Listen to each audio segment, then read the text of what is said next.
Hello everyone, and welcome back to another Strategoi video. Ryan here with a continuation of our Worlds coverage. We're basically done after this video. We might have a little more material coming out, but we're kind of trying to knock everything out. It's taken a while. I've recently had a lot going on in my life. Big news, I got a job so I can stay in Europe for all those of you out there that have been following along with that story a little bit. But so anyway, we're a little behind on things, but we'll be getting videos out sooner than later, and thanks for your patience. Anyway, this time we're going to be covering the follow-up for Team the Netherlands. We don't have Jonas with us for this recording because he was still on vacation, I believe, at the time that we were doing it. But we do have Nick and Jeffrey. Jeffrey was the team captain at Worlds this past year, and Nick, as you all know, has been frequently on the channel. So we're just going to kind of like talk all things in and out about Worlds and their experience thereof. We're still going to save Nick's coverage for later, but of his individual games and stuff. But we cover a little bit of that here. Anyway, guys, in the meantime, please do like, share, subscribe, and all that good YouTube stuff to help boost the channel. We are almost at 2,000 subscribers right now, so maybe it'll be this video that pushes it over the edge. Surprisingly, it wasn't the GHB, but it did get us really close. So anyway, thanks for the support, guys, in advance, and looking forward to making that celebratory video for 2,000 subscribers. All right, without further ado, here's the content. So anyway, how are you guys doing today? Jeffrey, what's going on, man? Yeah, I'm doing great. Like you said, we're already busy with the next tournament. So I'm really curious what the new GHB will bring to the table and how the meta will shift. Yeah, how many games you gotten in already? I haven't played any. Tomorrow's my first. I think like 6 or something. Okay. 5. Nice. So we had a training day as well, and it was on the day of the league, so we were lucky enough to already get some games in. And yeah, so curious. Yeah, definitely. Nick, it's been a minute since you've been on. I guess it's since we did a tournament report from the doubles tournament, and then we had the Worlds interview for the last time we did this. But you haven't been on since then, have you? No, you've been shunning me from the channel. If I remember correctly, you bailed on us the night we were going to film the table talk. And, I did. I got wife aggro, so I had to deal with that. Well, you're here now. So, yes. And Nick, I think we decided we're not doing your official coverage of your Worlds experience on this one. So I think we'll have to do like another table talk or get you in on it. It can be just you and me, whatever makes the most sense. But we'll cover your. I feel like we need to have the final rounding out of the Worlds list coverage with yourself. Closure, they call it. Yes, closure. That's right. Yes, that's a good one. Nick, are you looking forward to? I mean, we can talk more about lists and meta stuff going forward, but just quickly touching on the GHB stuff, the new book. Are you feeling pretty good? How many games you gotten in at this point? About the same as Jeff. So I've got about like 5 or 6 games in because I was also at those training days. Yeah, I'm having a lot of fun with it so far. I think it's interesting shifts. I think it's going to shake things up a little bit, but not as dramatic as I thought the first time I went through the leaks. Like reading it, I was like, oh my God. And then the more I kind of let it simmer, I'm like, okay, I think I could work with this. So yeah, I got some things baking for the tournament this weekend, see how that goes. So excited. Nice. So without going too far without mentioning it, Jeffrey introduced you as the captain, but you are we've all voted again, I guess, or whatever the process is, and you are once again the captain. So nothing's changed on that front. Congratulations. He did it. Not to diminish your captaincy at all, but was there actually someone else, or were there other people that had run, or was it kind of just kind of the logical conclusion? No, I was the only one, so yeah. I did demand a recount. Yeah, instead of a voting process, all of a sudden I got elected as the captain immediately again. Because we have like our separate voting commission now that handles this stuff. Right. Yeah, so they made fun of me and then let me know I'm captain again. Nice. Now, like, so what, as captain for like your second year at Worlds, this next Worlds will be your, Obviously, you didn't have a full first year on of the training period, but you've done a full Worlds at this point. So you'll have 2 Worlds under your belt by the time this is all said and done for the next one. What are some big things that you're hitting the ground running, doing differently than you were doing even at Worlds? This with your own policies for this past one. What are you trying to implement that's different from what you previously were doing? Um, a lot of things are going through my head right now. Okay, so I think first thing is that I think we still played pretty well. Like skill-wise, we were on a good level. Um, and I thought we prepped at least decent enough. But if you looked at the amount of prep of all of the other teams, like last year, and no offense to any other team, but last year there were some teams um, with some more memey kind of lists, and it's still sometimes it's so hard for a country to get 8 players that are willing to go hardcore.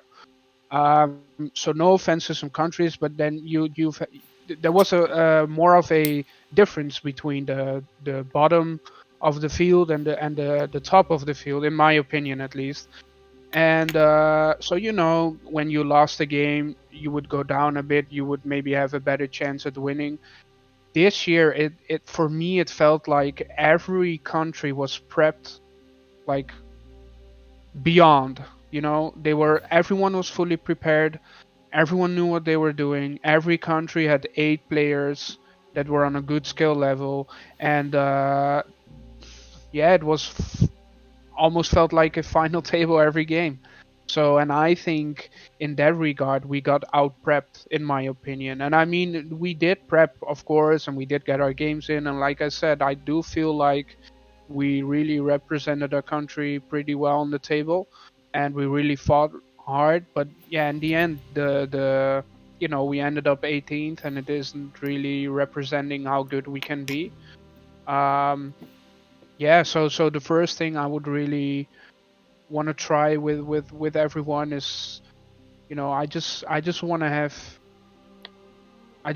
spark this passion in everyone, because if you have passion for this game and you go all out, I think the prep comes, from within. It happens, if you're excited to play and stuff. And I just hope I can maybe spark this passion within everyone this year in the team. And I also feel like maybe we were a team on the day of the tournament, but leading up to the tournament, we were still, a bit more separate. Everyone still needed to get to know each other and stuff. So I also hope to build more of a team this year. So maybe we can do something like team building, or, you know, talk stuff outside of Warhammer as well. Um, so yeah, I think, like I said, I think I have many ideas. I can talk about this for hours, but in short, I just think like we really need to focus on preparing, finding our passion for the game, and I just want to hand out tools so everyone can, do it. I can give you maybe already a first example of Sure. what I'm trying to do. So we have this tournament coming up this next weekend, and this is something we haven't done whole year last year. Um, I am going to share a pairings matrix with everyone tomorrow, because tomorrow the list will be live. It's not like a mandatory thing, but everyone that's already excited to improve again can fill in the pairings matrix. Um, and then they can hand it over to me, and then after the tournament, we can sit down, talk about it, like, hey, did this go as planned? And I think this already is a good start for people to, because if you do a pairings matrix, you can already maybe see gaps while filling in the pairings matrix, something you didn't realize before. But also you can maybe be completely wrong, and then at the tournament you're like, yeah, that was a wrong perspective of the matchup, and you can adjust it. And I think if we already start now, because this year is going to be completely different. Last year was very chaotic. We had a half-year cycle of the GHB. We had like 7 new battle tomes dropping. leading up to Worlds. And this year it's going to be one GHB, and there's going to be battle scrolls and etc. Of course, but it's going to be more linear. I feel Yeah. like we can already start building towards Worlds today. So yeah. Right. No, that's great. That's a good answer. So I mean, this tournament we're doing is not just people that were on the Worlds team, but it's kind of like you might as well go in and talk about it. Tom's not here to talk about it, but I know you guys are starting kind of a thing. I don't know how much we're supposed to talk about, but Nick, you're involved in this too, and the tournament's named after the thing that you guys are starting. Is this? From what I come to understand, it's a recurring series that's going to be based off of like it's an invitational. Thus, certain people won't like you'll get auto. A certain number of places will get definitely invited to the next one, and then so forth. How does that work? Since you guys are kind of a bit on the inside of this, what's the process for this tournament that we're kind of building up? So basically, the first one was fully invitational, because it was very hard, because we don't want to exclude people, and I know it, for some people it might feel bad, but we wanted to, because in our opinion there is not enough tournaments. So again, if you talk about preparation for Worlds and stuff, we would really have to travel abroad and to get our some quality games in. And even though we have some great players around us, there will be a time that it will be a bubble you need to burst. Because I can play against Nick every week, but I want to play a lot of different kind of players and see a lot of different kind of lists. And um, so we decided to do a tournament for only 20 people that has multiple, like the 20 people has multiple reasons. So for one is that's the number of tables and terrain and mats and stuff we have at the swimming pool where we are hosting it. So there's like little to no preparation for us in terms of logistics and stuff. And also we don't want to um, get in the way of other people hosting. So we want this to be a recurring thing. So we are trying once every 2 months now. But I feel like if we do 20 people and there is another tournament somewhere near our date, we won't really um, we won't really be in the way. That the other tournament will still be sold out probably as well. We don't want to take all the space, because from the moment me and Tom started organizing, we always try to reach out to other TOs and help each other instead of being each other's competitors. Because in the end we're just here for the community, right? So that's basically the reason we did 20 people. Now the reason we decided to do the first one as an invitational is because we are aiming to keep it a bit on competitive level. So we decided to invite some people the first time, and then our concept is that like the sorry, I can't remember the number anymore to be honest, but I think it was top 5 or top 8 or Yeah. something. Um, is already gets a slot for the next time, and the rest is just gonna be a waiting list, so everyone's welcome. But it's gonna be a highly requested tournament maybe. So Yeah. we're we're gonna see how that plans out. But Yeah. Sure. yeah. Yeah. It's when I talked to some of the Danish guys after they won Worlds, one of the things that they were saying, Casper, one of the two Caspers, the shorter one, he came Hmm. to the first Dutch Masters that we had, and I met him there. He was the only Dane that time. Nick, I don't know if you met him or not, but I have a feeling we talked to him briefly when we were sitting there in the corner with Yopa and some of the other guys. But anyway, Okay. so he was telling me a couple things that were really enlightening, because obviously Denmark won, and everyone's kind of like keeping an eye on what they did that was like the secret sauce for winning. And two of the big things, well, I guess three of the things. One is they came with a lot of lists that were a bit off the meta or a bit off of expectation, in a way that we can talk about a bit how that relates to this 6 month cycle and stuff, and whether their plan would have worked the next time. But we can get into that later maybe when we talk more about the meta. So that was one thing. And the second big thing was that I said, like, hey, are you guys playing against a really wide variety of people? And he was like, no, we play with basically only us. But we are forcing, because they kind of have the opposite approach, not to the Invitational. I think the Invitational is very similar to this, but opposite of kind of what the sentiment you were just making, Jeffrey, which was that we need to get out of the bubble. They were saying, in kind of as nice of a way as possible, we don't trust the getting out of the bubble, because maybe if we are spending too much time playing against too casual of players, it's not actually helping us grow that much. And so this is kind of a sentiment that I see echoed in what you just said about the Invitational, which is like pounding it out with people of a certain caliber. And it's not to say, like, look, I love playing casual games against some of my friends that only touch a battle tome or touch the GHB like 3 times per GHB cycle or something. Like, that's fun, but that might not be necessarily showing you what your army can do. And I think that's kind of the point of what they were doing there too, and what you're talking about with the Invitational as well. I don't know. I don't want to put words in anyone's mouth, but it was an interesting point. No, but I think like because now it might seem like I'm how do you say this, that I'm like talking about two opposite things.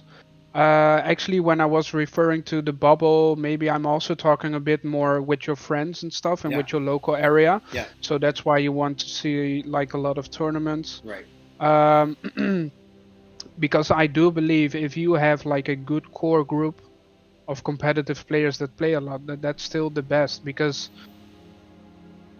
I mean, if you want to see different lists and people are really good at playing the game, you can just grab the armies and the lists, to help each other. I mean, if Nick has never played to Seraphon before, I can probably play like 2-3 quick games on TTS, and then, text Nick and say like, hey man, wanna practice against Seraphon? I won't be the best player maybe for Seraphon specifically, but at least we have, I believe, as competitive players, we have a basic understanding of the game to figure out. Yeah, you got like those foundations done, right? Like, so you're not worried about like the minor mistakes and these sorts of things. So the play is good, but you may, not optimize as best as you could have if you're an experienced player. Yeah. Yeah. But I also believe if you, because I can really, if I grab a new army or a new list, I can really see myself improve every game, like huge. So I do understand that if someone has already been playing Seraphon for 6 months, that he's gonna make way better and faster decisions than me. Yeah. Let's be honest. If you go, sorry. No, please, no, go for it. No, but let's be honest. Even if you go abroad, if you go to a 64-man tournament, probably the only games you will really learn from is gonna be those day 2 final table games, right? Those games are awesome, and you're always gonna face some casuals. Like, no offense to the casuals, but so I can really see their point of view, and I think you need to be lucky enough to have a lot of players at this caliber. In your country, or even nearby each other. And I do think the Threshold GT is really it's something similar. It brings the competitive players together, right? Definitely. Okay, so that had me thinking about something else, and I'm totally blanking on what I was going to say because I had to run away for a sec. But Nick, what do you have to add to this? Like, is there anything that comes to mind here? For the GTs? Or just for the whole conversation about expanding the bubble and like what the difference between playing, someone who's familiar with an army versus someone who's just a competitive player and not necessarily familiar with them, where everything sits kind of on that spectrum there. Like, obviously we're trying to find the best way to move forward. Is it getting more insular and playing only against the best competitive players, or and Jeffrey, I take your point that it's also about kind of going to international tournaments, right? And so but that's also ostensibly your goal is to be playing against the best players there, right? Not just playing Yeah. against the casuals there, which is kind of, and again, nothing against casuals. Sometimes we just want to No. bring a coolly painted army with 21 Mogorite chaos spawns or something like that. And Yeah. but no, not that Kai is a casual, but he's definitely into the spam list. So Yeah, anyway, I do. I would like to quickly answer that question you just made. To be, On my behalf, thank you. Go ahead. yeah. After that, it's all yours, Nick. No, but if you put it like that, I do think like I understand the Danish, but I also think we are not ready for that yet. So I think right now it's better for us to expand. But once we will be at a certain level, we might be better off, isolating ourselves. But I don't think we are ready yet. for what it's worth, Casper also told me, and this is the one that stuck with me the most.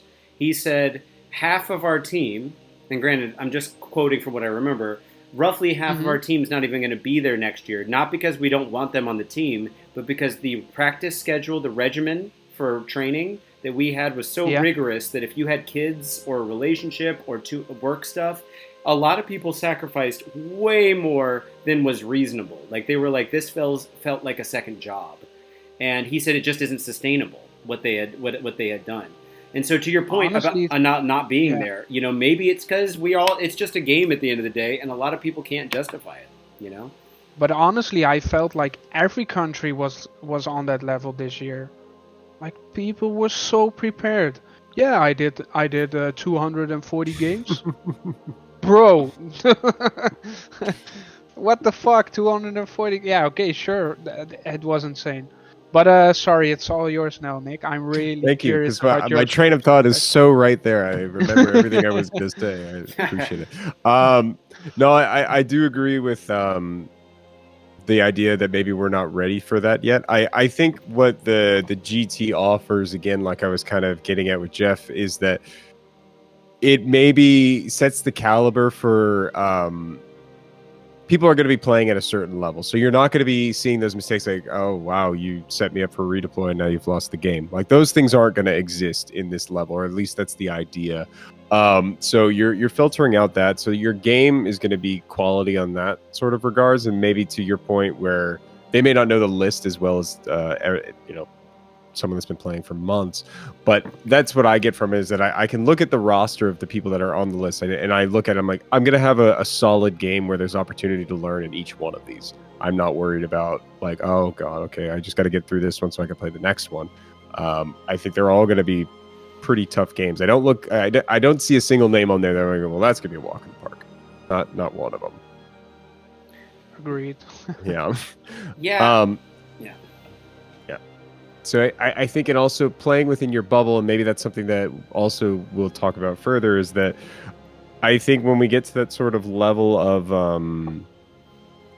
skill or experience, whatever you want to call it, there was the idea of playing each other's armies as well. So you're already at this high caliber, and then you swap, and then so you're not only going to learn your army, but you're also going to learn your opponent's army.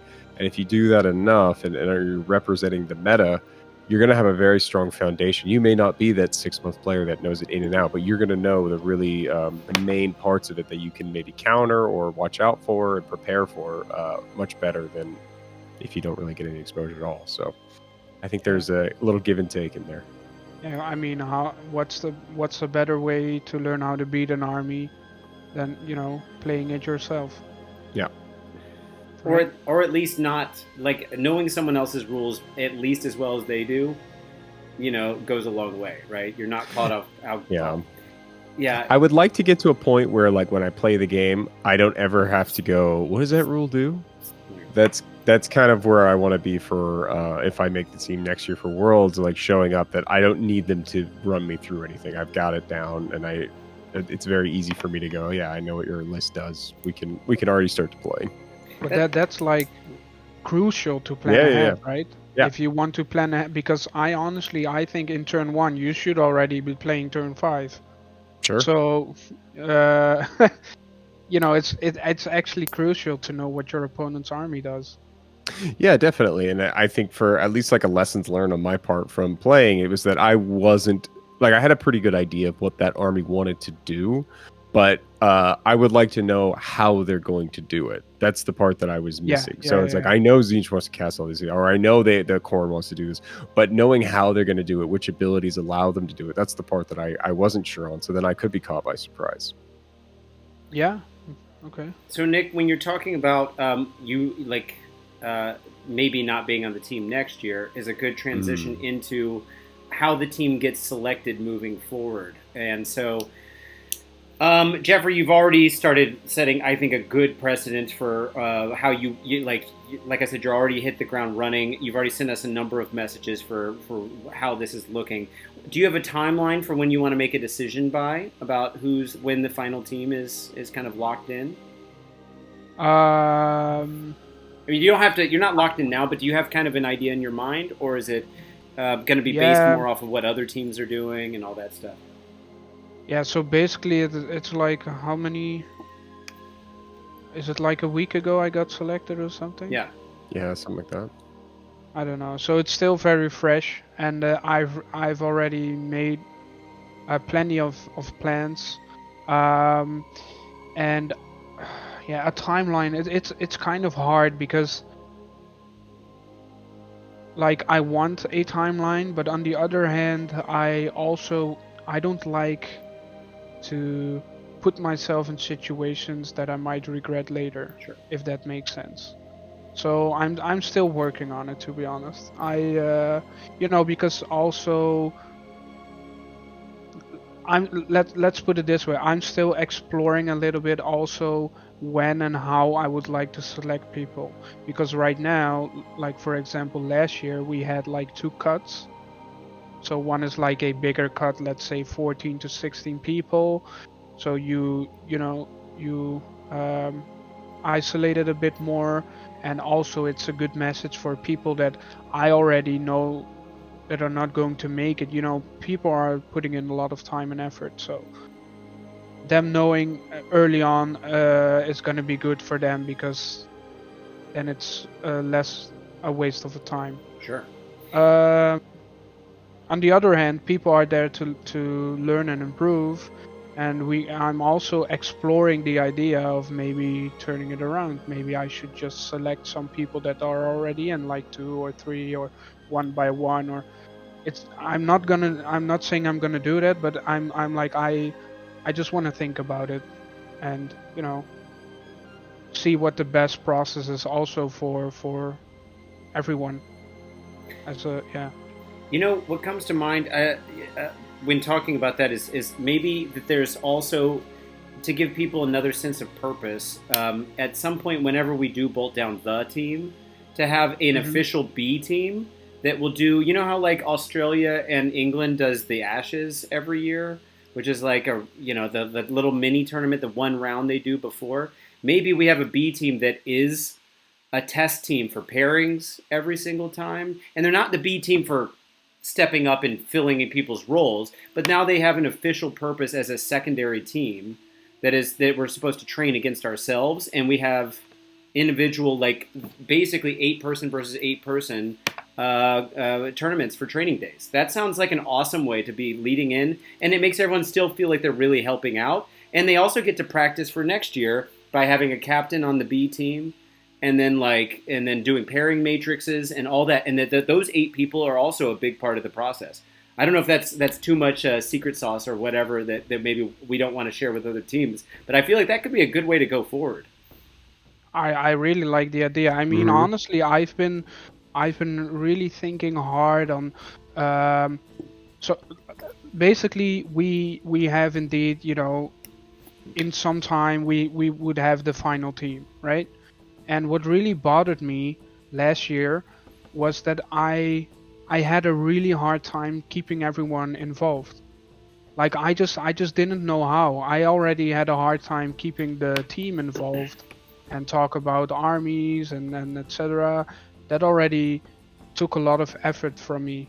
And I really had a hard time, and so I really want to change that this year. I want to keep everyone involved. So this is already a great idea. I have some other ideas, which I won't share yet, but yeah. Yeah. What do you think, Nick? I love it. I think it's a really clever idea. I like it too. It would be super dope to like see like in singles they're all wearing the secondary jersey, something like that. Sure. Yeah. And Or if we go to a tournament abroad, we can also go with Exactly. 2 teams, right? Yeah. And But I think it Absolutely. also, like you're saying, Ryan, it provides the opportunity for doing like mini team pairings, like how we did the Yeah. one where like 4 teams of 4 or things like that. So I love the idea. I think it's very clever. And also, those 8 people are getting experience for maybe them being a part of the team for the next year, instead of totally getting written off of the having to learn. Like, for example, there was someone, I'm not going to say names because he hasn't had to do it yet, but that asked what a pairings matrix was in our group chat when you mentioned the pairings matrix thing. He's a friend of mine, so But But he literally is super enthusiastic about being competitive, but he just hadn't had to do it yet. And so if you have a B team where they're also practicing all the same stuff that the A team's doing, then the next year is only going to be a stronger pool of people. So I like it. Yeah. And I think also maybe one of the other things that, Jeff, when we spoke into, one of your big focuses is also cultivating the community. So I think this is also a really good step to that as well. So to your point, Ryan, it's not like, oh, you didn't make it, see you later, kid. It's keeping people involved and then like as much as possible and then growing that. Because like if you say someone that's, you know, they're brand new to the competitive scene and they're learning all this and they spend time with it, and that actually grows, and then their friends join and so on and so forth. So you're really building out the capabilities, and you have a lot of quality games going on. Right. Yeah. That was one of my first goals actually, because I don't only want to build a team of 8 people. I want to just build up this competitive community basically. Yeah. And it has been getting stronger, like to the point about Worlds in general going up. Every single interview or a group of people I've talked to about this has said the level went up a lot. Obviously, you were there in Prague last year, Jeffrey. And to your point about like that some people brought meme lists or whatever, like, look, I ended up as where Serbia ended up placing, and I was a mercenary on this team. I ended up having to play against some of the teams that you could argue didn't do so well last year. And I didn't play a single game at Worlds out of my 6 rounds this year that I felt like were casual in any shape or form. Like, I felt like for being on some of the bottom tables, not to, like, you know, whatever, make it weird, but, like, we were playing on some of the lower end tables for a good chunk of it. I didn't have an easy game. I had to fight for every single point I got. You know, and that's not true when you're on the bottom tables of a regular tournament, mostly, right? If you find your way down there, you're like, oh, I'll have a couple easy ones at the end here. You know, that didn't happen at Worlds. Like, I was happy to get what I got. You know, so yeah, I think that's a really good sign, right? Yeah. I think that's awesome. Is that there are no gimmies in Worlds. Like you have to actually try at all times. And honestly, I feel like the top and the bottom table were not far off, man. Everyone can win against everyone. Yeah, we had a lot of upsets, didn't we, too? Yeah. I think so. Yeah, I think that's a very good point. But honestly, how many teams got captain around? Like, almost none. Last year it was like cap. This year it was all a couple points, like scraping 60, by, 70, 80 points, 90, stuff like that. And for what it's worth, Serbia, my team is even though we placed last, we never got capped a single time. So that's what I mean, right? Yeah. So again, actually, I really feel bad for the Serbians, you know, because I like birdies are telling me that they feel a bit bad that they finished last and stuff, but they shouldn't feel bad, man. It was their first year. They got 8 people together and they played some great games, and I know them because they came to our tournament at the Lions Open as well, and they wrecked people. So they shouldn't underestimate themselves, and it feels bad because honestly the last place doesn't really represent their country in my opinion, because they are not bad players. No, I know they're and not I bad truly players, mean that. Yeah. So. Yeah. And you know, I showed them a picture. The Lions Open, the main picture on the website is still when they won Best Sportsmanship from that team's tournament. You still got the original 4 players up there. So there's definitely some love between the two countries for sure. Thank you for the nice things to say, which is I try to be a one of the voices of positivity, but it's always nice to hear it coming from someone else who's neutral in this situation. So You're welcome. yeah, thank you. So when we're talking about the the competitiveness of Worlds, I feel like you can't avoid the conversation about the meta and the pairings. And Yeah. Jeffrey, as someone who was there last year, can you confirm, did pairings get way more of a niche-y, like the people who were doing pairings really did their homework? Did pairings go like way, because that, for people back home who haven't listened to some of the other coverage we've done, the pairing system might be the number one thing that determines how well a team performs in a given round. It's not necessarily that the players suck. It's not necessarily that the lists are better. It's the pairings. And unfortunately, and Honest Wargamer Rob has also made a point about this, that he thinks, to some level, at least if I understood him correctly, that the pairings process might be underselling the actual quality of the actual players, because the pairings takes up so much of the oxygen in the room, where it really determines so much of the value that a team ends up having at the end of the day. And then we think of Worlds as being like, who's got the best players, but this isn't necessarily saying that. It's saying who's got the best combination of players and time invested, people who could afford to come, of course, and then largely who does the pairings. So run away with you guys, whatever you noticed. Nick, you loved the pairings process from someone who just got involved with it recently. Like, I think the first time you ever played on a team was back at the AOTC when you filled in. And so now you've gone on this journey since September of seeing the pairings thing. What was your experience of pairings at Worlds in comparison to the other teams' events? I think this kind of ties back to the other thing that I was talking about, is like at Worlds, the level was so high that you can almost assume that everyone is going to play their army perfectly and exactly. There's going to be mistakes here and there, but they're going to be playing at such a high level that they're not going to be making those careless ones for the most part. So it really came down to pairings. Like that was going to decide your games. And then where that really came into play, and what I thought was super interesting, and again, a lesson learned for me is, or for me, is how much the amount of time playing the game is important, but it's also, you need to put a significant amount of time into practicing doing pairings. So like how we're talking about working out, are you actually being realistic of what you can and cannot do on a certain battle plan? Because a lot of people will just look at an army list and go, got it, and move on. But especially in this new GHB, how much the battle plans are going to make a difference, how much terrain matters. So studying all of those things and really getting into how they're going to interact with each other was such a massive thing that I think, at least on my end, I undervalued a little bit.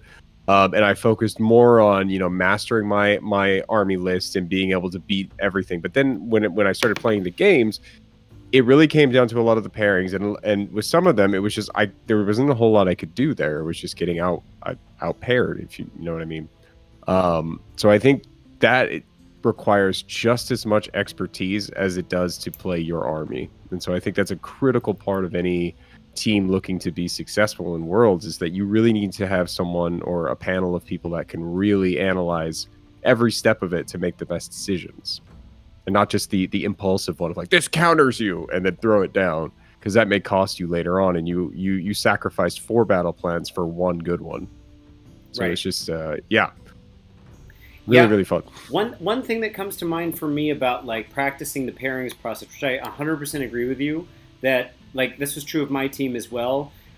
Running through just the pairings process alone, like even if you had something randomly generate what the armies are, and then just you have to go through the process and have another person on the other side choosing what ends up getting, it trains 2 sets of people to make those decisions, right? Like, again, the alpha team, beta team kind of thing. But, and furthermore, and this, Jeffrey, this kind of goes back to your point about squeezing in 240 games in a year and how unrealistic this ultimately is. The game, one of the inherent problems with getting really good at the game is that getting reps in, the game lasts 3 hours unless you get tabled, and it goes real quick. And so I'm a huge fan of the idea of playing the first or maybe the beginning of the second round, or even just deploying and just doing that a bunch of times in reps, like having a day where all you do is, here's the army I'm going against. Like, let's say you did a pairings practice, and then the next thing you do is just practice deployment, and then re-rack and do it again with a different battle plan or something else, and keep practicing, because that the way you start a game is super important. And if you need to get reps in, that's probably the easiest way, because you can't fake your way to, like, what's the board state in the end of turn 3. You could artificially generate it, but it's probably not that conclusive of what it's actually telling you. But you can definitely generate the beginning of the game. And that could be a whole day's worth of things. It's just, let's re-rack, try again, and see what happens. You know, yeah, you can build on that, right? Because you could then, like, with the deployment, then you can say, okay, what's your plan? Like, what's the progression of each step? Like how, like Jeffrey was saying, if you're planning out turn 1, you should really be playing turn 5. So what are you going to do with this deployment and set that up? Yeah, and especially now with the new GHB, with the battle tactics being harder. I mean, it already starts in your army list, of course, because you really need to build into the battle tactics even more than before. But honestly, the deployment thing is an idea I already had in my mind for last year. So I'm definitely gonna do that one day this year at training day. And I've also been incentivizing people already for a while now to stop rolling for stuff like, if Morathi is into 4 acolytes, just remove the acolytes.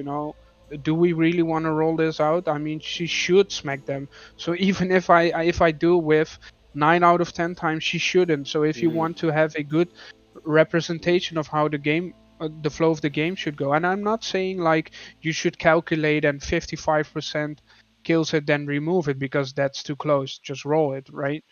But I mean, I think the example I just gave is a situation that happens a lot of the times, and that really speeds up your game. And I also agree with you, because I told people, like, if you already see like turn 2/3 that you've lost the game, sure, there is an argument to be made to also know how you can still draw out as many points as you want. But I honestly feel like re-racking and like doing the game again is going to give you way more value, and also you will get way more games in, because I think you can get 2 or 3 games in 3 hours then instead of 1. Mm-hmm. Yeah, I think, Because Ryan, we just did that, didn't we? Right? Like, we've done we it a had few this times. this same problem where I messed up my deployment with OBR, and I was like, okay, you're clearly going to win. Let's do it again. And then, like, the game changed entirely when we played it. Yeah. you immediately learn. Yeah. Also, the thing I've been saying, like, from the very beginning, because I realized this really early on, is a good deployment isn't winning you the game. It's just starting the game. But having a bad deployment can be an insta loss. Yeah. Yep. So deployment is actually the first basic you need to get down, in my opinion. Yeah. So something that came to mind when we were talking about Denmark, and that I've thought a lot about in talking about this, is, so Jeffrey, this brings back kind of your point about, well, the obvious thing that we're going to have a more stable meta at that point. And I think one of the things Denmark kind of feeded off of with this World Series, if you want to call it that, this preparation, everything leading into it, was that they knew they had an advantage where, for those that don't know at home, they brought these kind of like off meta lists. Like they figured out what the meta is, and then they said, how can we tweak this so that no one knows what the hell we're doing, and so that we can answer random things that if we're super smart about pairing, it's going to end up really making an impact. For example, taking a 1920 point Sylvaneth list with a Lariel in it, so that they keep the Gits player from getting their Indomitable triumph that they took 2 of.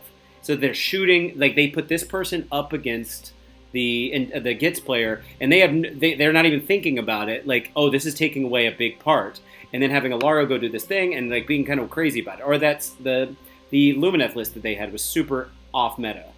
And my point here is that because it was such a short cycle time, and because they weren't maybe trying these lists publicly, where the tournaments were getting reported on the internet as much, no one had enough adjustment time to play against these weird off meta lists that were actually secretly really strong, because it looks on paper like shit. Like it doesn't. You're like, this doesn't lean into the synergies. It's not doing whatever.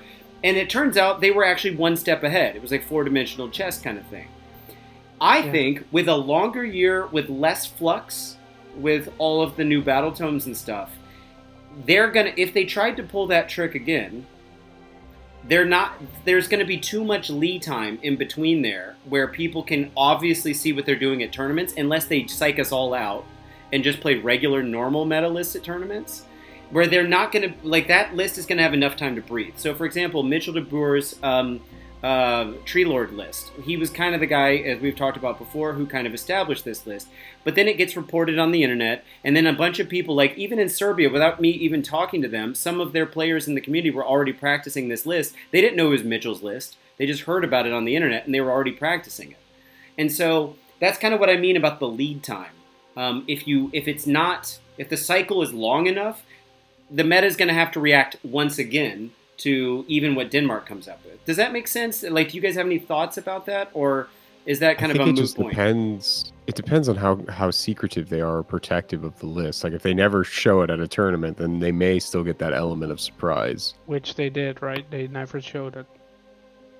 So, but it was easy not to show it, right? Because it was a shorter time frame.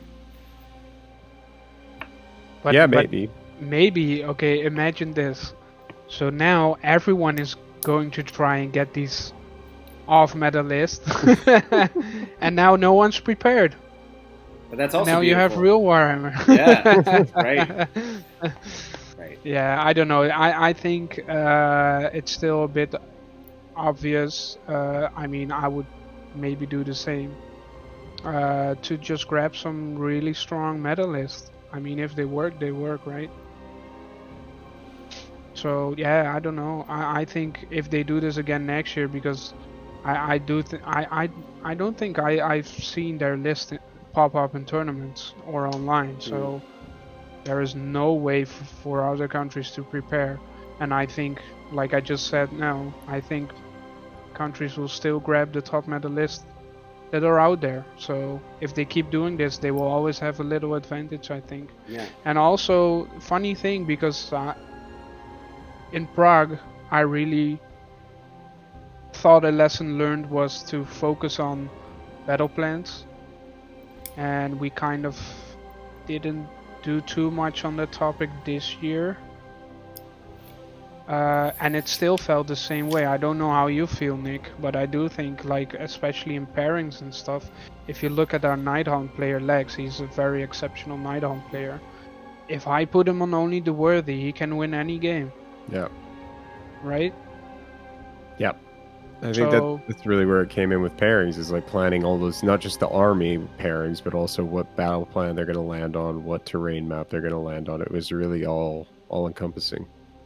Yeah, we had very good lists and a good roster. As weird as this may seem, what I'm gonna say now, we had a good roster. I feel like if you look, we had like an answer to certain stuff, and we had some plans, but we weren't planned well enough for literally the rounds and the missions in the order they were in, if that makes sense. I felt like we struggled a bit in pairings. Yeah, I think also the lesson here is maybe in some regards it's not super beneficial to chase the meta with the list, but take a lesson from the Danes in that look at what the meta is offering you and then see how you can beat it while still being, competitive in it. Because at least from my experience with Gits, where in singles, for example, they're dominating the singles scene, but when it comes to teams, that list isn't as powerful. I mean, it's still a strong army and a strong list, but you can counter it. So you slap Lumineth in it if it's not got multiple units, and you just shut the whole thing down. So I think the top performers in these single tournaments are not always the wisest choice for a team setup. But what you can learn from that is, okay, what is everyone taking, and how can we counter that in a creative way, rather than the obvious hard counters. And that's what I'm getting from how the Danes built their thing. Yeah, and the other side of the coin is if you try to counter something too hard, you might Right. end up with a list that only works as a counter to that specific thing, and then what happens if your opponents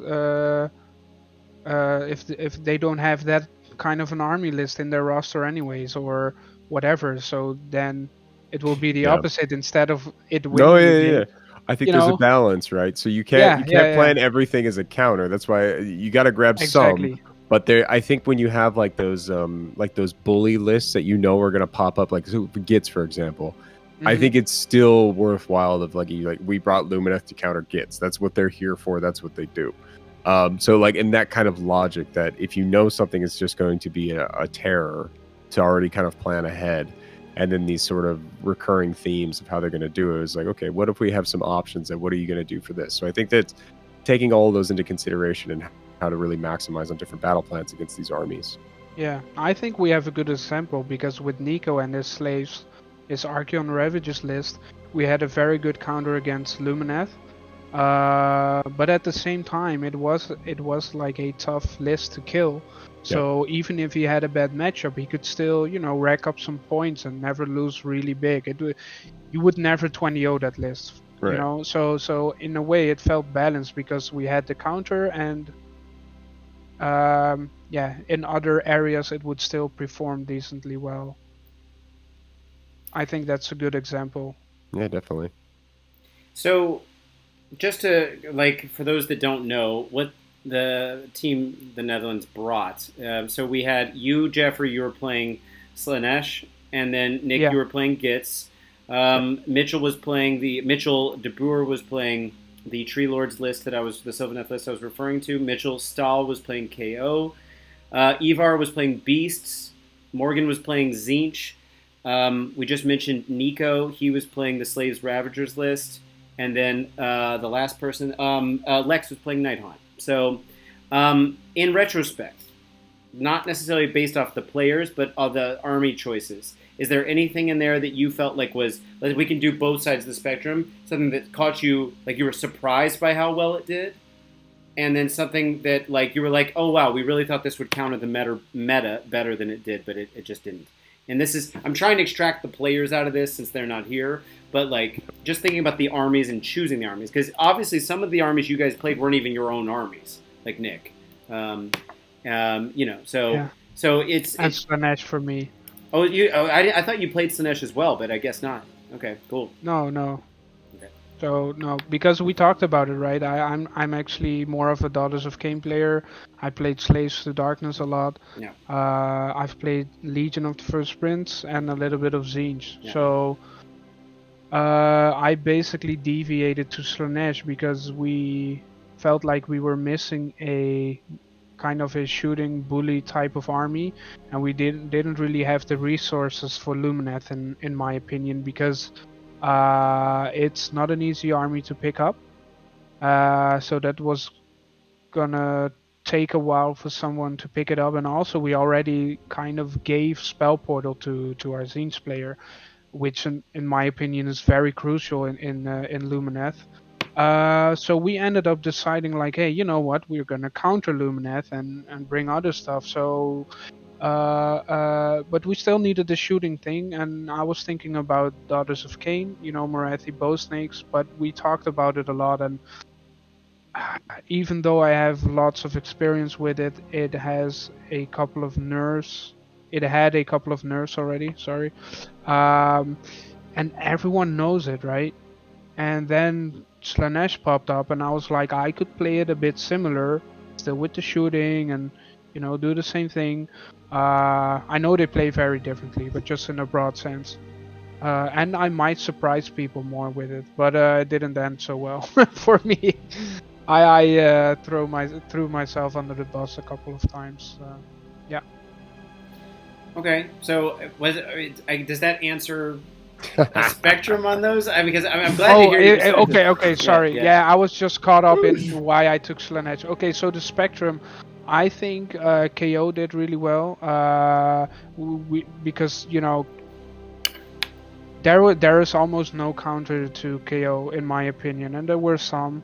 But to counter something, you need two attackers basically. If I put it down as a defender, and what I was really happy with KO in the pairings process, because if I had just one answer to an army, I could almost always put KO besides it as well, and guarantee a good matchup. So that was really nice. So that planned out exactly the way I wanted it. Um, Nighthound was a bit of a surprise because it was very hard to pair him.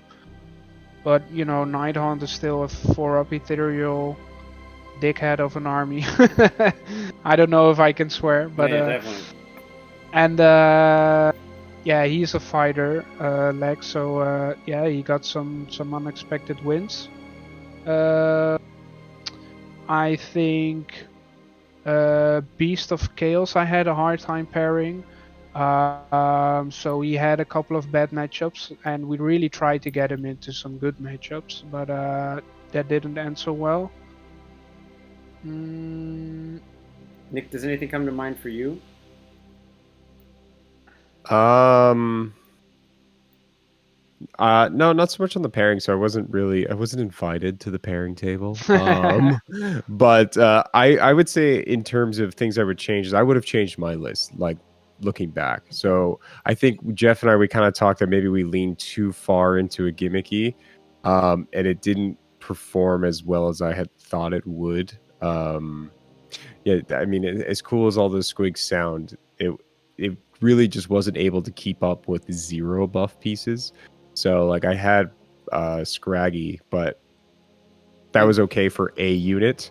But it wasn't like you give me a minus to hit and I'm fucked. Like okay, great. But what I would say was interesting, or at least unexpected, was that we playing against Lumineth gave me some options, so I wasn't 100% shut down. Whereas most people were like screwed. I was like, oh hey, I can still do some things because I have a lot of choices here. So I think looking back, I would have probably shifted a little bit with that one. That's a good segue into something else. Unless Jeffrey, you wanna keep going with the thought process. Just wanted to get Nick in on there. Is there anything else you wanted to say, Jeffrey, on the teams or the armies that were on one side or the other of the spectrum? Yeah, I think because we had meta lists, but also a bit more personalized. So even though Nick wanted to change it, I do think we also had some advantages because we did end up making our own choices. Like our KO player was more of an all-round. Like everyone was bringing 30 Thunderers or 25, and having the 4-up rally, and he was doing the 1-drop with 15 Thunderers and some Endring Riggers and no 4-up rally, and he still did great. And I do think it ended up well that we all made our own decisions, because I do feel like you then play the list way better than maybe net listing or listen too much to other ideas or theory crafting too much. Yeah. So because I just wanted to mention this because Nick was maybe in hindsight wanted to change some stuff, but I still feel like Nick, you put in a lot of time and effort, and in the end you really, I think it made you play them the best way you could, right? Yeah, definitely. I tried.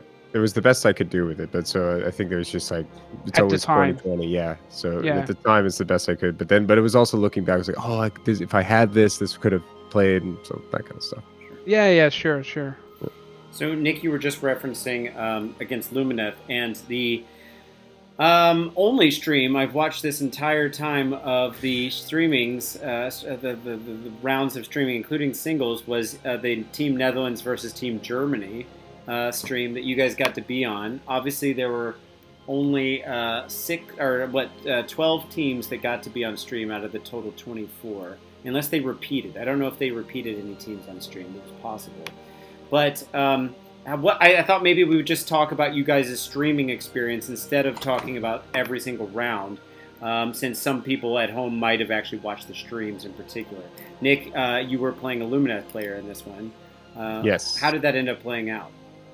It was super fun, actually. The more like when I first got handed Lumineth, I think my response was, Like, who would do this? And then when I sat there and thought about it, I was like, oh wait, hold on, this is actually not too bad.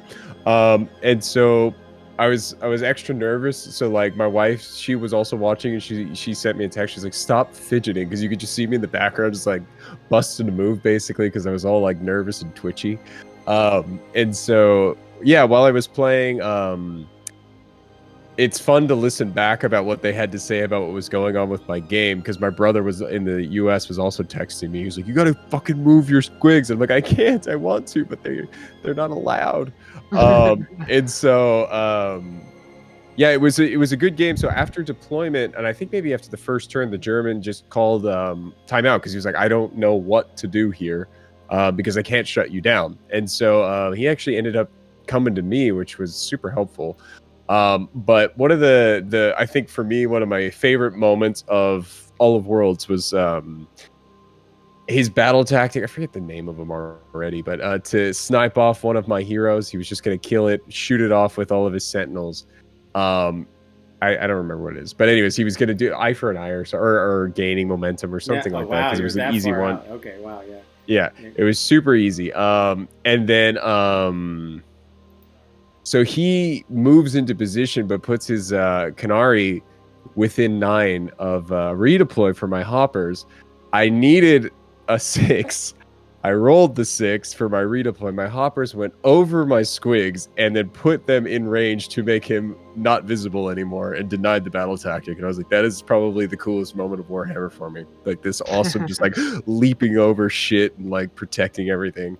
I followed that up by making a super dumb mistake on my end, so it balanced out. But yeah, that was one of the funner games that I had. Super intense.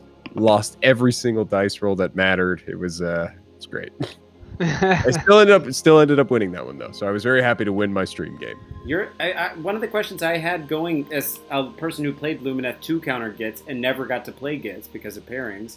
Yeah. I am curious to see what the stat is on how often two teams were paired against each other where the Gits player could have been put against the Lumineth player, and how often it actually ended up happening. I got it twice. Wow. Yeah. Yeah. And the other game, did you end up winning that one? No, that one went about as you would expect. So it was really bottlenecked, couldn't get a whole lot done. I had a chance to win on a double turn. So after talking with my coach, I was like, I can go full send right now. But the gamble is, if I don't get it, that I'm going to be stuck for a long time. So we went with the full send, didn't get the double. There was another moment that was looking good, because when he rolled the bravery, he actually snake eyes failed it. So I was like, oh, Gitz is back in the game. And then, of course, for my movement, I rolled a 1. So I was like, maybe not. So a lot of my charges were failing, all that kind of stuff. So it just didn't pan out for me. So that one I lost pretty badly. Right. Jeffrey, did you go up against Zinch, or am I remembering this wrong? Who'd you have in that round on the stream? On the stream, yeah, against Tobias from Team That's what I Germany. thought. That's what I thought. I was just looking through all of their players, and that was the best thing I could remember. How did that game play out for you? Was it okay, or did Terrible. it? No. Yeah. No, yeah. So basically, and it's too bad it happened on stream, but I talked about it with our coach a little bit as well. So I did win the roll off. We were both one drop, and once scenes gets going, it can get tough. If they get the first turn, they can position on the battle plan the way they want to. They can summon probably turn 1 already. It already starts, and then they are not really afraid to get doubled, and they can really prepare for that, especially with the 5 of ward. And I was just thinking about this, and I thought, like, I really have to alpha his ass as soon as possible. And I practiced this as well, and he had the sigil, so basically he put down the sigil, and yeah, I just took the gamble. I was like, I'm just gonna pray to God I'm not gonna get sigiled with a chaos spawn in my face, but it did happen. So fun story was I was able to shoot the sigil, the chaos spawn with Glutos, which is 6 damage flat. but he used his destiny dice to save it. Oh yeah.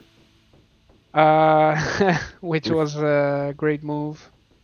Um, yeah, so basically from there on, because basically what my plan was, if I could uh, get all my archers in, get Glutos in, his 20 pings will be gone turn 1. Because I tested this, right? I just melt through his army, and then he has no screening. He only summons Lord of Changes, Yeah. which I do not mind at that point. So that was my way of winning. But yeah, no, it failed horribly.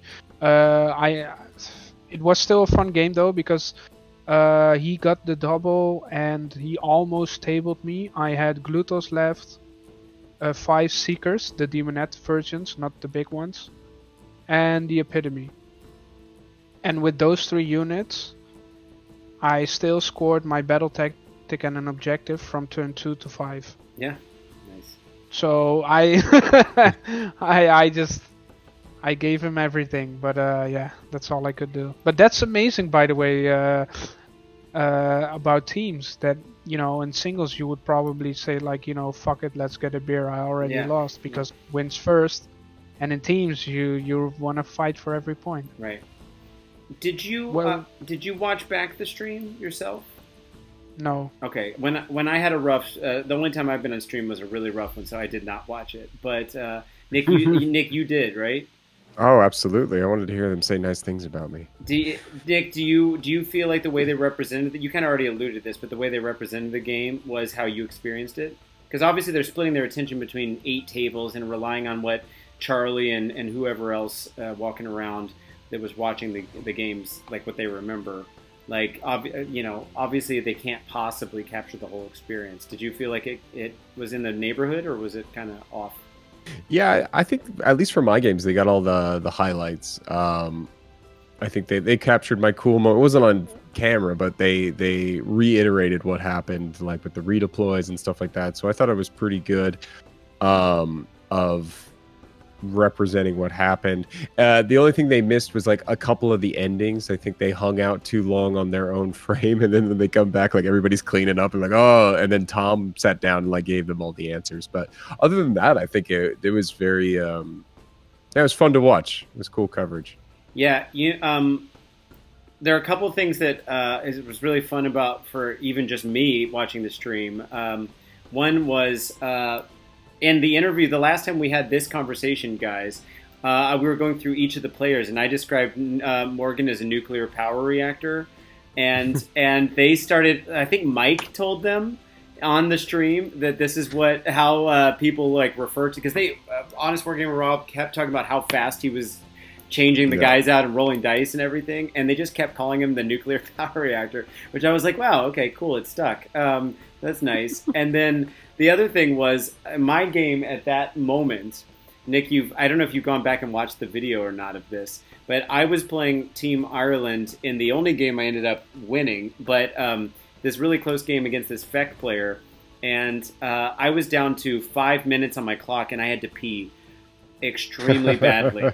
So there was a moment where I ran away. I was on the clock and ran past. At this point, this was like the night when people's like wives or girlfriends would come visit or whatever. So Mel was there, Jonas was there, our friend Mathieu was there, Elka, my girlfriend, was there, and so I ran past them, and it wasn't caught on camera. I mean, I'm sure it was somewhere, but it wasn't what was shown on the stream.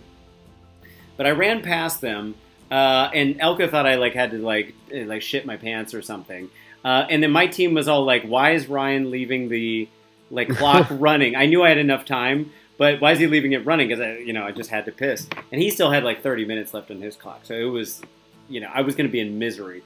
But anyway, so what they did capture though, right after the stream, they were talking about your games or whatever, and they captured me coming back to after the game was over and I officially had won. Coming back to Mel and Jonas. Mel's on the stream, Okay. and then Elka's on it. Jonas. It's kind of crazy that one moment of me coming back and celebrating them was on your stream, which is I wouldn't have ever known had it not been for had it not been for what's it called, the fact that I love you guys and wanted to watch your stream. So I haven't watched anyone else's. Jeff, did you go back and watch any of the other coverage? No, I haven't watched anything. Yeah, it was posted late enough that you'd be forgiven for not even being on your radar. You know, it was like 2 weeks later that everything got posted. I mean that's fine, but I really at a point I will check it out for sure. But you know, it's long videos and busy times. I as weird as it may seem, you know, besides Warhammer, I also have a life. So you know, weird, right? Jeff, you can also just skip to your games. Pro tip. Yeah. You don't have to watch the whole thing. Yeah. Yeah, sure. Yeah. I was just listening to it while I was painting and doing stuff. Yeah. Okay, so moving on to location for 24. Now this is an interesting topic because last I heard, and this is a bit public knowledge, there weren't a whole lot of bids that were coming in kind of right up to the cutoff point. Now, I don't know exactly what ended up happening, but I do know that there was talk of continuing to offer the Netherlands as home for Worlds moving forward for however long people like it. The general consensus that I heard was that people really enjoyed the hotel and the setup and the presentation and just the vibe. Obviously, things can always keep improving, but in general, this seemed to be a popular location. Now, I asked this of the judges at the end of the judges interview, guys, I don't even know what the bids are. I don't know where we sit with that. If we want to talk about it, we can, but let's do a hypothetical. If it wasn't going to be the Netherlands, where would you guys want it to be? Australia. That would change the meta so hard because it'd basically be Rich Hammer at that point. It would, or Japan. Yeah, but they don't even have a team that's actively. They can sponsor. It doesn't matter. I'm just using this as travel excuses. Okay, of the 24 countries that played this year, yes. and you already said Australia, but let's assume that nothing outside of Europe is reasonable. Okay. Where would you pick? And you also have leeway with city within that country, right? It doesn't have to be the biggest city in that country. I just really like the idea of it being in a hotel and having air conditioning, and then it's fine, man. I honestly don't mind.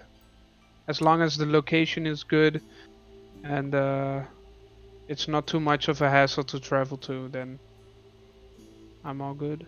I mean, like, how high on your totem pole of what you want to be getting out of the experience is seeing, like, having a trip and getting to see the place? Like, obviously, and this is kind of a follow-up question I'll go into in a bit, but playing a home team for Worlds has its own pluses and minuses, which I want to get into. But obviously, you don't need to see Amsterdam. You don't need to see Hoofddorp.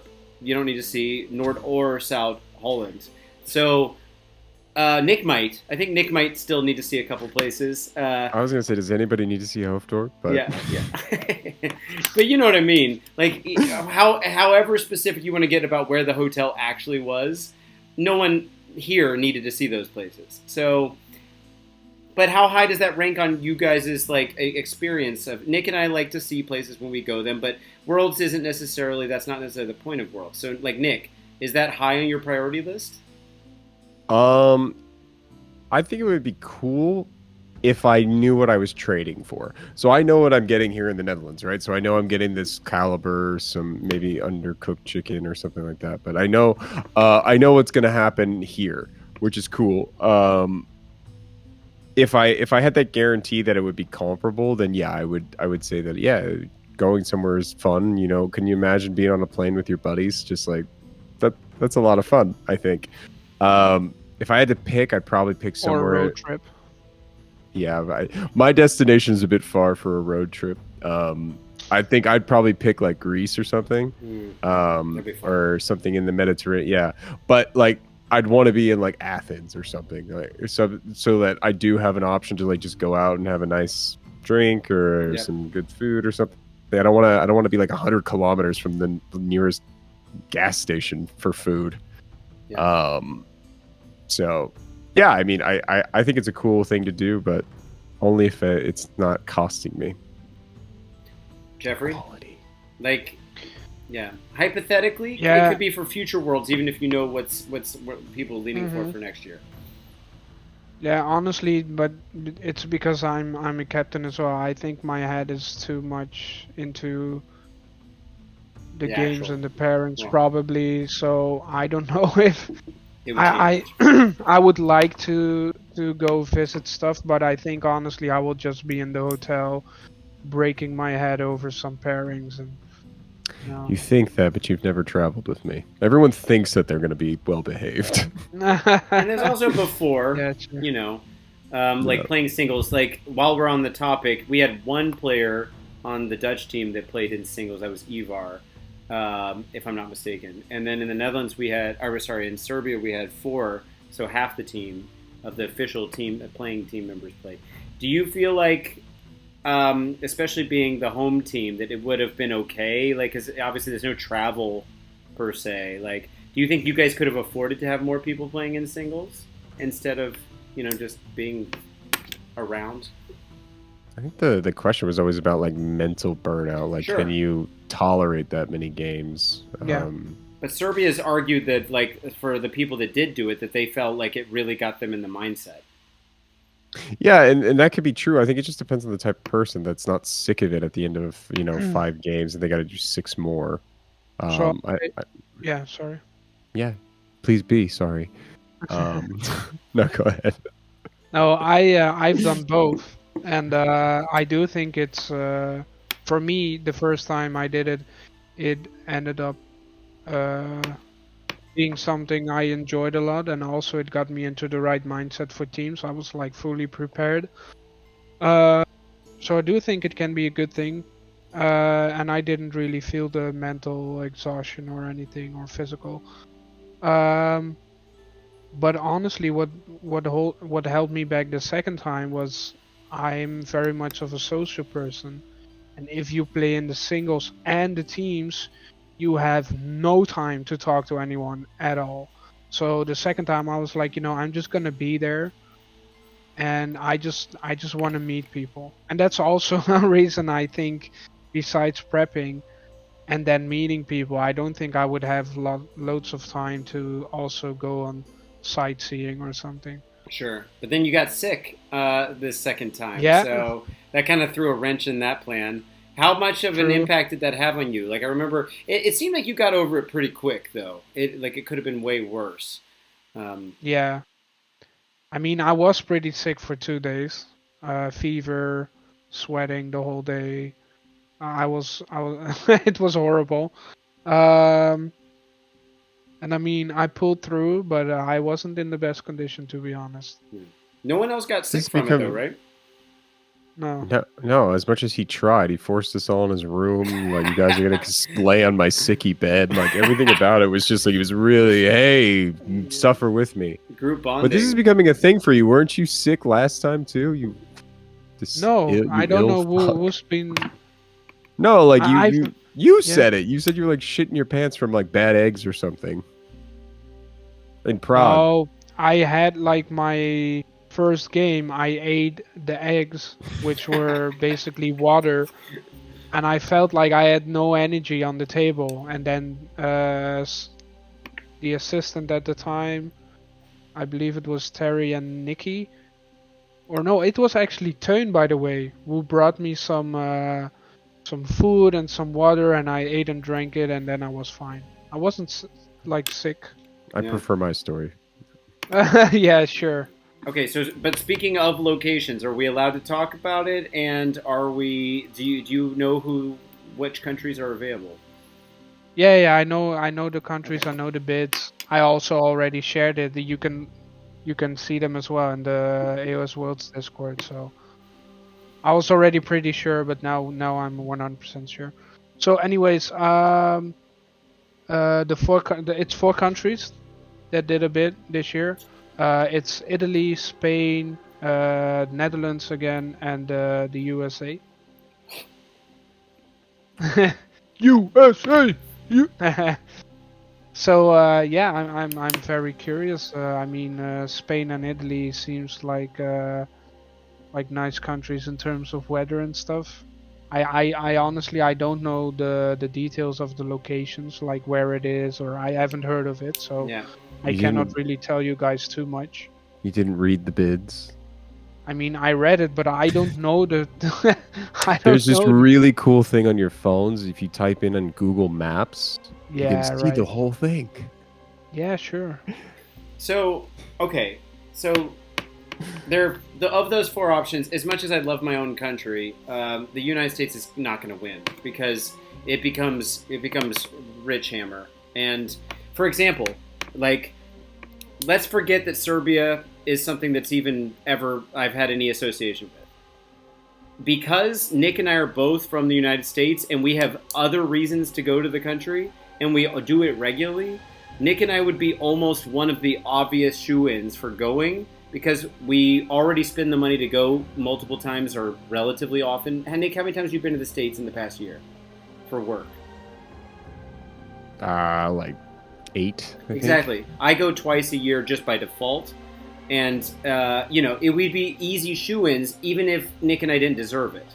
Just because how many people really have the money to throw away to go away for a whole week, get hotels, do the whole thing? So, like, when I had the judges on, Gareth, Tom, was telling me that evidently amongst the Americans, it's assumed that you, like, before you say yes to being on the team, that you have $10,000 that you're willing to invest $10,000 into coming over. Not only for all the times that they have to train together, but of course the flights, the hotels, and the whole thing. It's like it's not a cheap endeavor, and there's no way they're going to be able to get every single. As much as I love my own country, being able to get every single one of these European countries to fly over there, like it would change the meta so severely.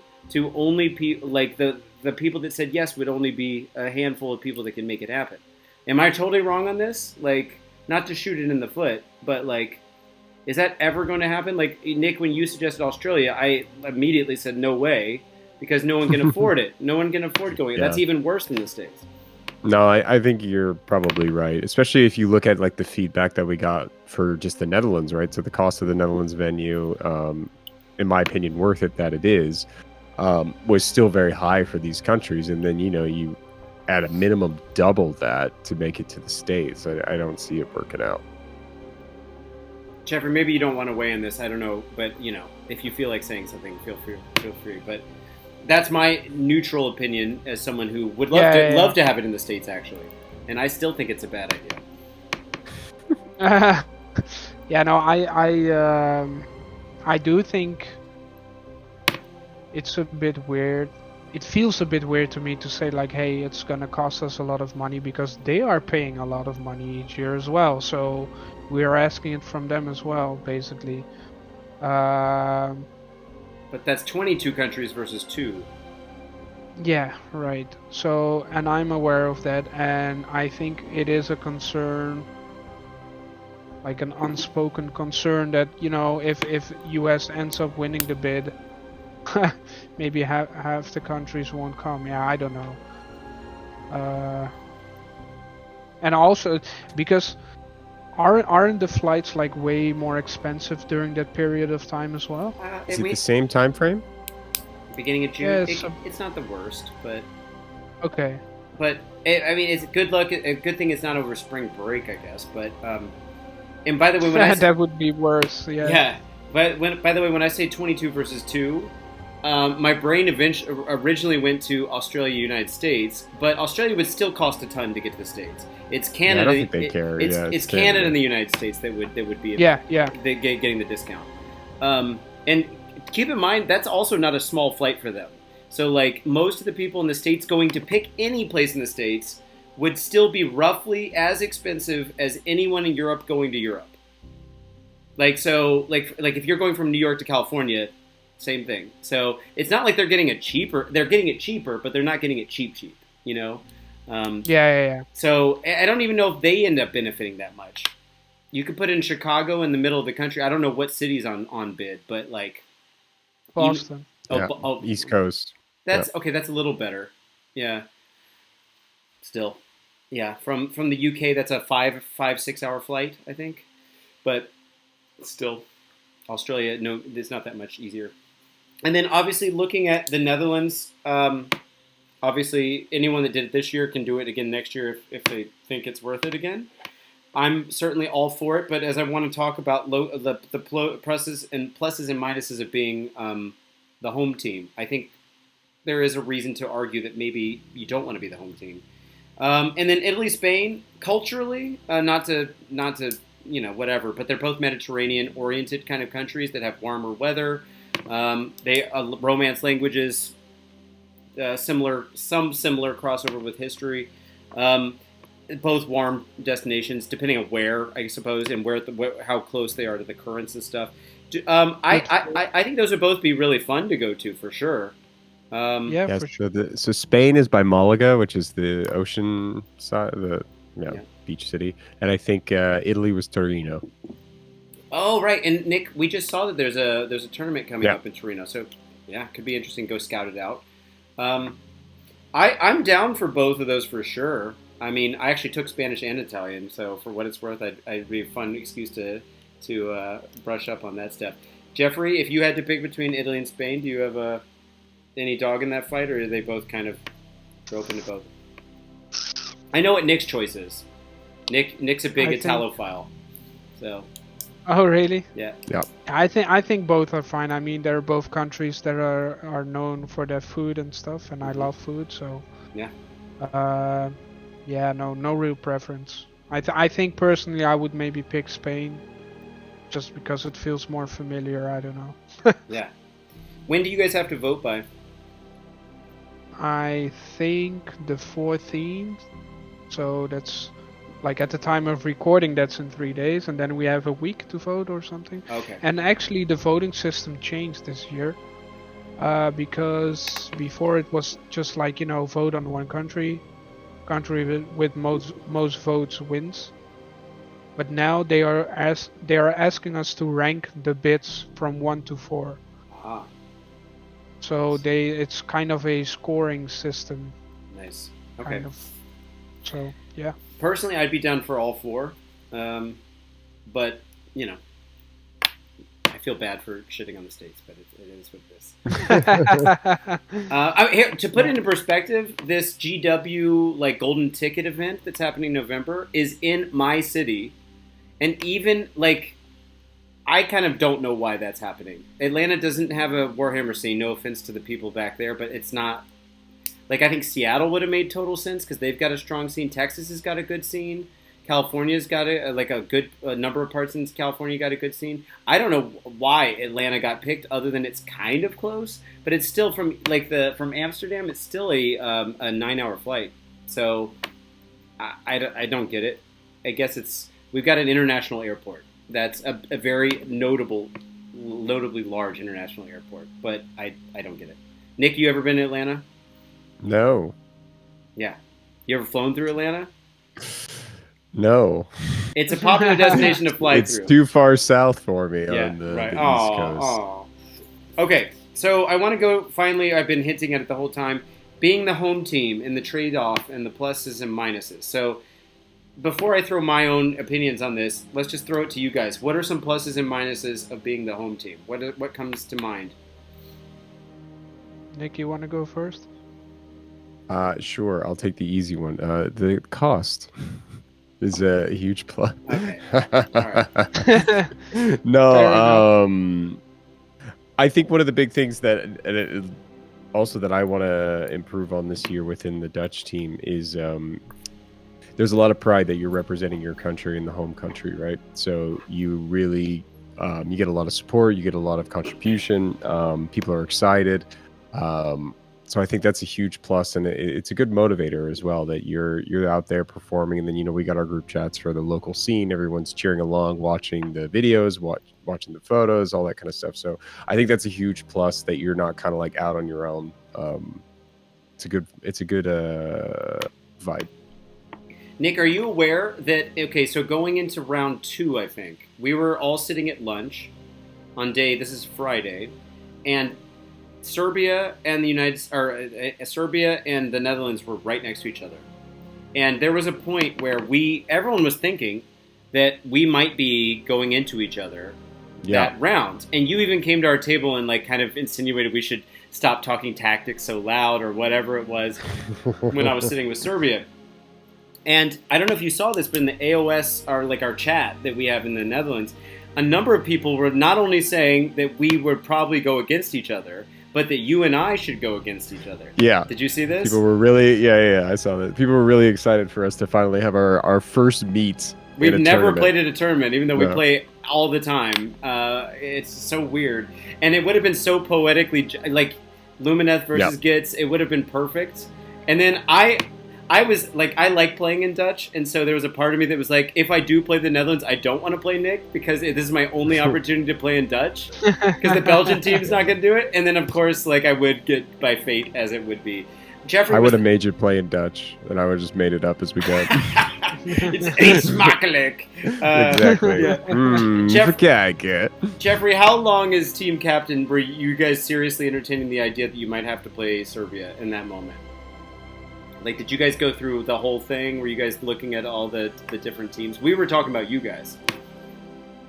So there was a moment when we thought we were going to play you mean? You guys, if you looked at, the pairings or what had happened thus far, we were literally as close together as we could be, and it just went a different way based off of strength of schedule, however the algorithm works. But just looking at the chart, we would have been paired against each other. Oh, I remember that, by the way. You're right. But I think it was really soon afterwards that the pairings went out, and it wasn't you guys, right?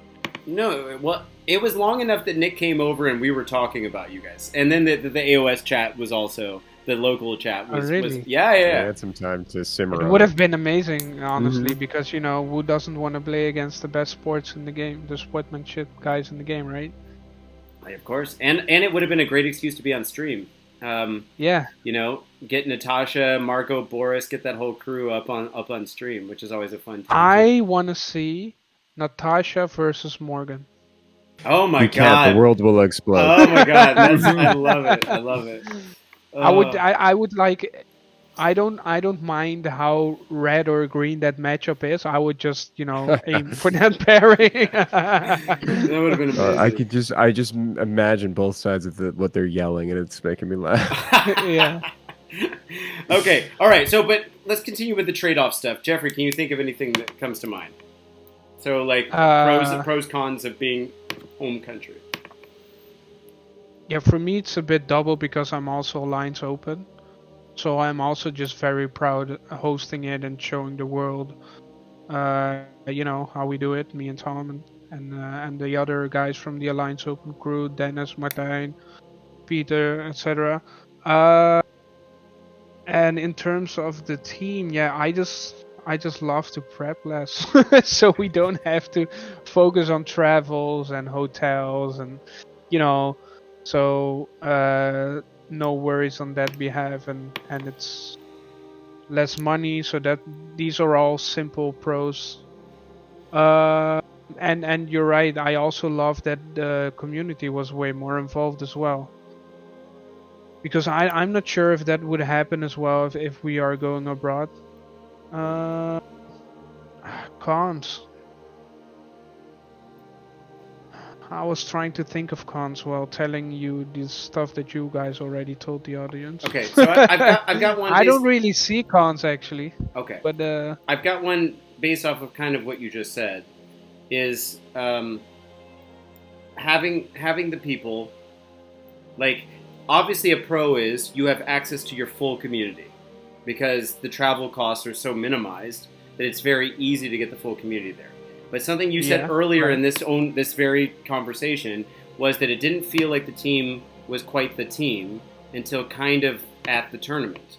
And there's a part of me that thinks that because it was so easy to say yes to being able to play at the tournament, like jumping on a train and you can play, relatively easy compared to the commitment that some other people had to make from further places, that they didn't necessarily feel like they had to bond. It could be the kind of thing where they came into the hotel and just played the games and did the things and then went home, and then they returned to their normal life. And not that that could be great. Like, it could also mean you get better sleep. You could, it could feel more like you're yourself and you're in your own rhythm. But it could also have a negative effect where it's just kind of like another tournament. It's the same venue we play things at all the time. And I'm not thinking of necessarily any player in particular. That's not what I mean. But just thinking about no. What that brings Just out in in the the challenging. sense. Yeah, and it could happen in any country as a home country.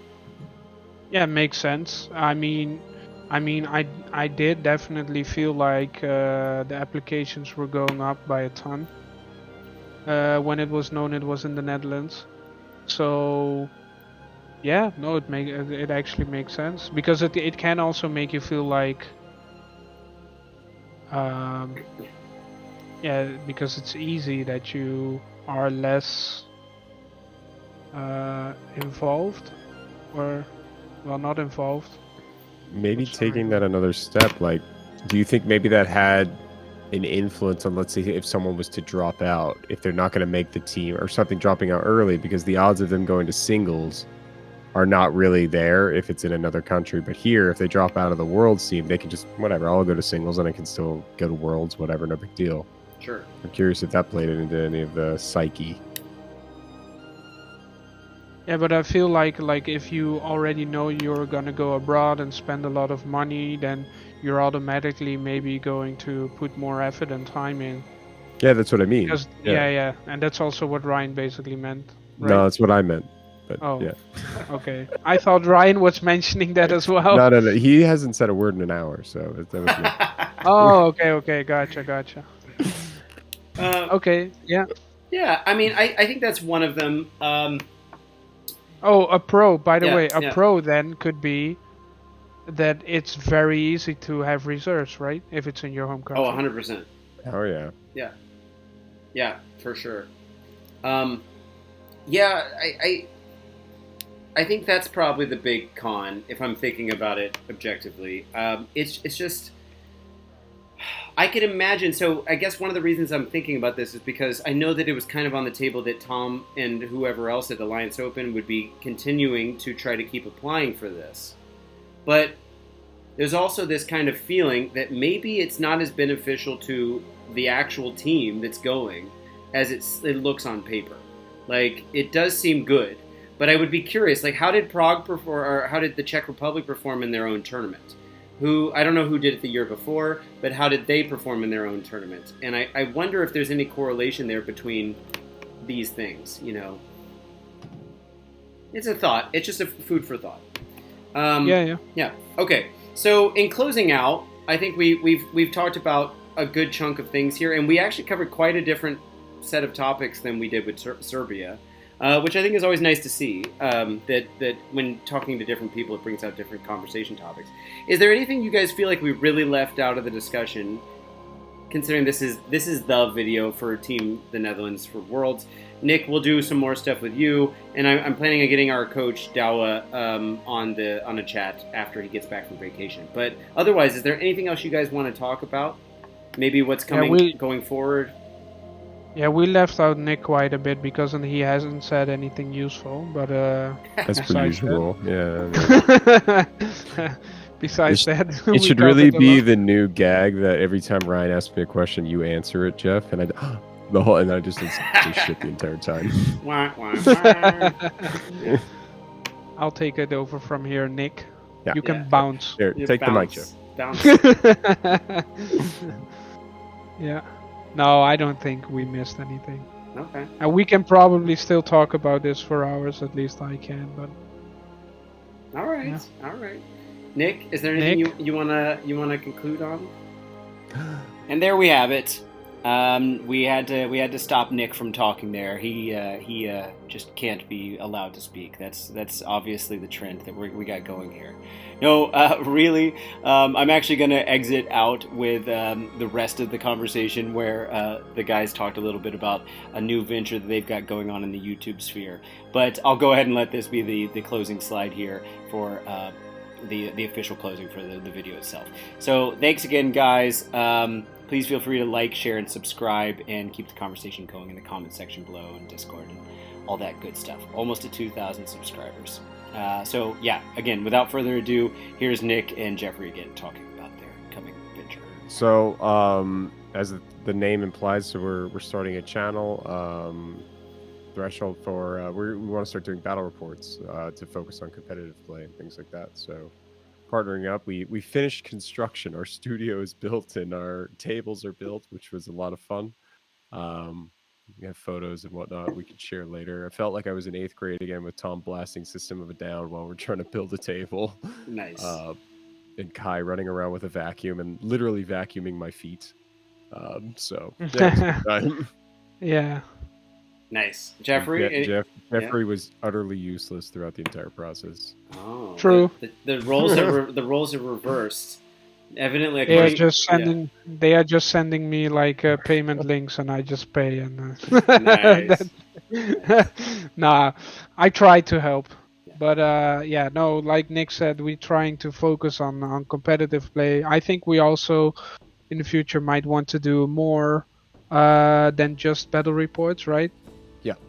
So, but it's all going to be focused on competitive play and showcasing also maybe the meta list and.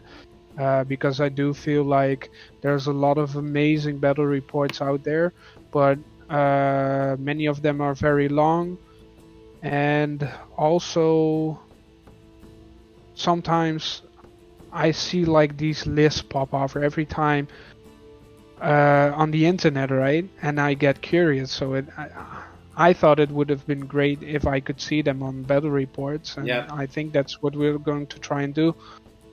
Right. I mean, you're right that a lot of the meta lists don't come up on the battle reports because a lot of the battle reports channels are more casual at the end of the day, you know? Yeah. So, speaking of tournaments and stuff, Jonas and I are working on trying to put together a very chill, sometime in Antwerp, Strategoi kind of game day.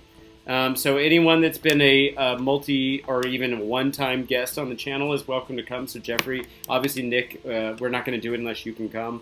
But okay.